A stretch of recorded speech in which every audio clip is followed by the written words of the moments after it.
बिस्मिल्लाहिर्रहमानिर्रहीम अल्हम्दुलिल्लाहि वकफ़ा व सलामुन अला इबादिहिल्लज़ीना इस्तफ़ा अम्मा बाद।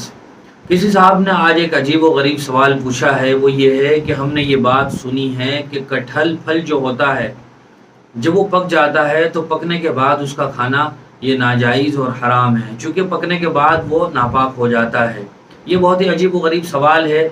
इससे पहले इस तरह की कोई बात सुनने में नहीं आई है। याद रखना चाहिए कि खाने के बारे में शरीयत का उसूल और ज़ाब्ता ये है कि जिन चीज़ों के बारे में कुरान में या हदीस में सराहत के साथ खाना ममनू है तो उन चीज़ों का खाना तो बिल्कुल नाजायज़ और हराम होगा। मिसाल के तौर पर कुरान करीम में मुर्दार को हराम करार दिया गया है, खिंजीर को हराम करार दिया गया है। बहुत सी अहादीस ऐसी हैं जिनमें मुख्तलिफ जानवरों का खाना नाजायज़ है, तो जिनके बारे में सराहत के साथ बात मौजूद है कि इन जानवरों का या इन चीज़ों का खाना हराम है तो उनका खाना तो बिल्कुल हराम होगा। इसी तरह जिन चीज़ों के बारे में ये बात सराहत के साथ मौजूद है कि ये चीज़ें हलाल हैं तो फिर उन चीज़ों का खाना बिल्कुल जायज़ और हलाल होगा। मिसाल के तौर पर शहद है, शहद के बारे में कुरान करीम में मौजूद है कि वो बिल्कुल हलाल है। इसी तरह बहुत सारे फलों का तज़किरा है कुरान करीम में, बहुत सी सब्जियों का तज़किरा है, लिहाजा उनका खाना बिल्कुल हलाल और जायज़ होगा।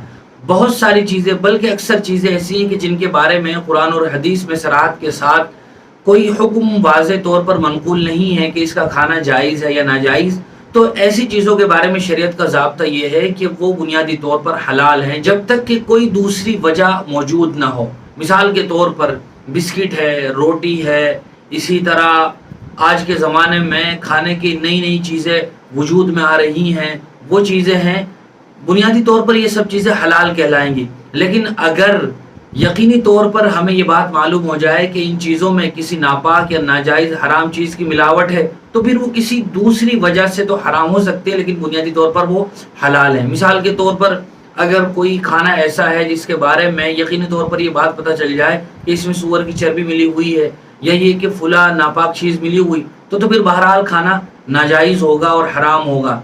लेकिन अगर इस तरह की कोई नापाक चीज़ की आमेज़िश और मिलावट नहीं है तो फिर सब चीज़ें हलाल कहलाएंगी। और शरीयत का ज़ाब्ता भी यही है कि अशिया में चीज़ों में असल इबाहत है, यानी जायज़ होना है जब तक कि कोई और वजह शरई मौजूद ना हो। अब कटहल के बारे में ज़ाब्ता यह है कि वो एक तरह का फल है जो बहुत बड़ा फल होता है।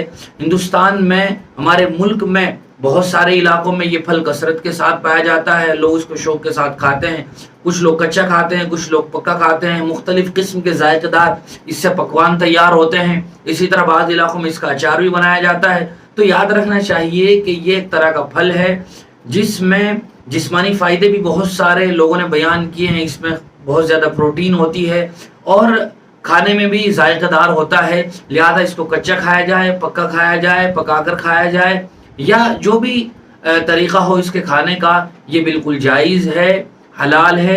इसके बारे में किसी तरह का भी शक व शुबा करना या ये कि पकने के बाद नापाक और नाजायज़ होने की बात कहना, ये बिल्कुल जहालत और हमाकत है। इसके सिवा कुछ नहीं है, ये खाना बिल्कुल जायज़ है।